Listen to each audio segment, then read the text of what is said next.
मेरा नाम सहर और उम्र 32 साल है। मेरी अभी तक शादी नहीं हुई। मेरा छोटा सा घर है।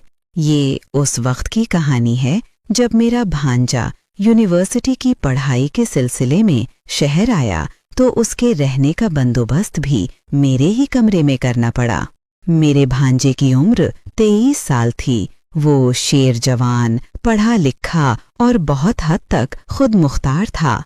जगह की तंगी थी। मजबूरी की वजह से रात को हम दोनों एक ही बिस्तर पर एक ही कंबल तले सोते थे। शुरू में सब कुछ बिल्कुल नॉर्मल था, लेकिन ज्यों-ज्यों रातें गुजरती गईं, खामोशियां भारी होने लगीं। लाइट बंद होते ही कमरे में बस चांदनी और हम दोनों की सांसों की आवाज रह जाती।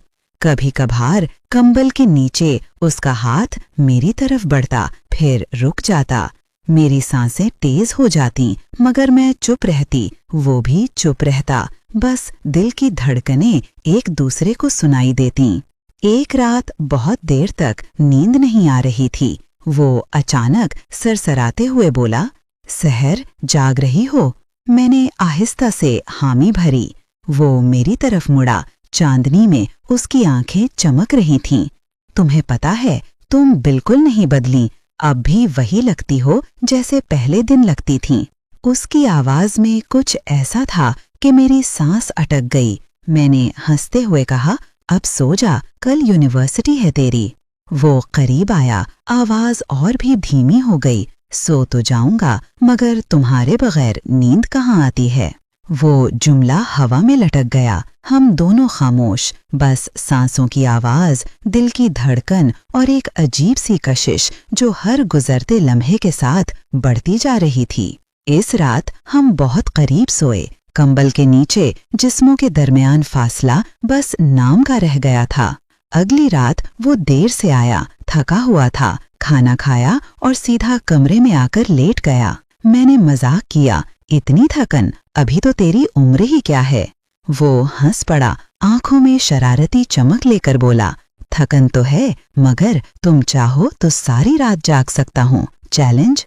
मैंने कंधे उचकाए। वो उठकर बैठ गया, बालों में हाथ फेरते हुए बोला, सहर, दिन भर में बस रात का इंतजार करता हूँ, इस अंधेरे का, इस खामोशी का, तुम्हारे करीब होने का।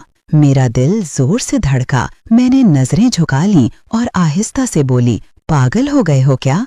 वो और करीब आया। उसकी सांस मेरी गर्दन पर महसूस हो रही थी। हाँ, शायद पागल ही हो गया हूँ।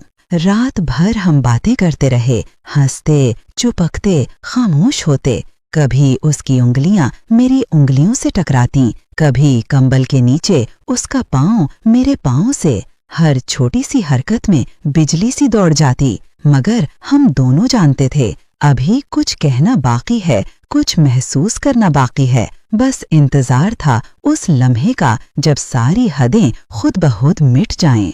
सुबह होते ही हम बिल्कुल नॉर्मल हो जाते, घर वालों के सामने हंसते बोलते, लेकिन जब नजरें मिलती तो एक दूसरे की आंखों में पूरी रात की कहानी पढ़ लेते। शाम ढलते ही दिल बेचैन हो जाता। रात का इंतजार, कमरे का इंतजार, इस अंधेरे का इंतजार जहां सिर्फ हम दोनों होते हैं और दुनिया कहीं बहुत दूर।